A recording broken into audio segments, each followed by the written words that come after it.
baked sizzling anguri. ஆக்சுவலாக ரசமலை சாப்பிடுவோம் இல்லையா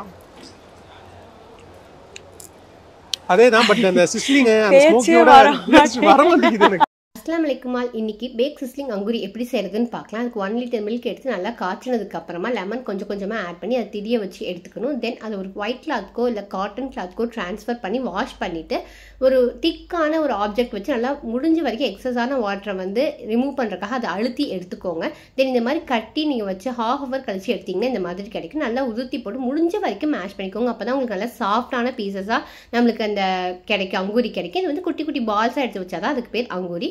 தென் ரபடி எப்படி செய்யணும், 1 லிட்டர் மில்க் எடுத்து நல்லா காய்ச்சதுக்கு அப்புறமா அதில் கொஞ்சமாக குங்குமப்பூ ஆட் பண்ணி நல்லா கலர் சேஞ்ச் ஆயிடும். தென் சுகர், அப்புறம் நட்ஸு, அப்புறம் வந்து நமக்கு ஏலக்காய் பவுடர் எல்லாம் ஆட் பண்ணுங்கள். முடிஞ்ச அளவுக்கு அந்த ரபடி கன்சிஸ்டன்சி ரொம்ப திக்காக வேணாம், ஓரளவுக்கு திக்கானாலே நம்மளுக்கு போதும். தென் சுகர் சிரப்புக்கு வந்து 4 கப் அளவுக்கு வாட்டர், 1 கப் அளவுக்கு சுகர் ஆட் பண்ணி நல்லா பாயில் ஆகிற வரைக்கும் விட்டுருங்க. நம்மளுக்கு வந்து பாயில் ஆனிச்சுனாலே போதும். அதில் வந்து ஒவ்வொரு பீசஸாக நீங்கள் ஆட் பண்ணி நீங்கள் க்ளோஸ் பண்ணி வச்சிடணும்.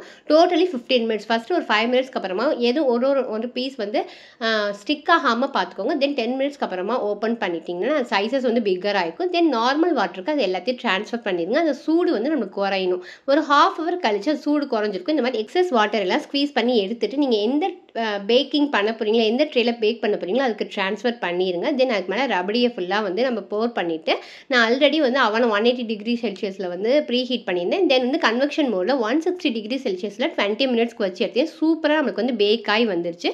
தென் சிஸ்லிங் பிளேட்டில் வந்து ஒரு வாழை இலையை வச்சு தென் ரபடி, அதுக்கு மேலே வந்து நம்ம பேக் பண்ணி எடுத்த அங்கூரியை வச்சிடணும். அதுக்கு மேலே இன்னும் கொஞ்சம் உங்களுக்கு எவ்வளோ ரபடி வேணுமோ அதை போர் பண்ணிட்டு அதுக்கு மேலே நட்ஸ், நம்ம வந்து சாப் பண்ணி வச்சுருக்க நட்ஸு, லாஸ்ட்டாக கொஞ்சமாக இந்த குங்குமப்பூ வச்சிங்கன்னா சூப்பராக நம்மளுக்கு பேக் சிஸ்லிங் அங்கூரி கிடச்சிச்சு. ட்ரை பண்ணி பார்த்துட்டு எப்படி இருந்ததுன்னு சொல்லுங்கள். அஸ்ஸலாமு அலைக்கும்.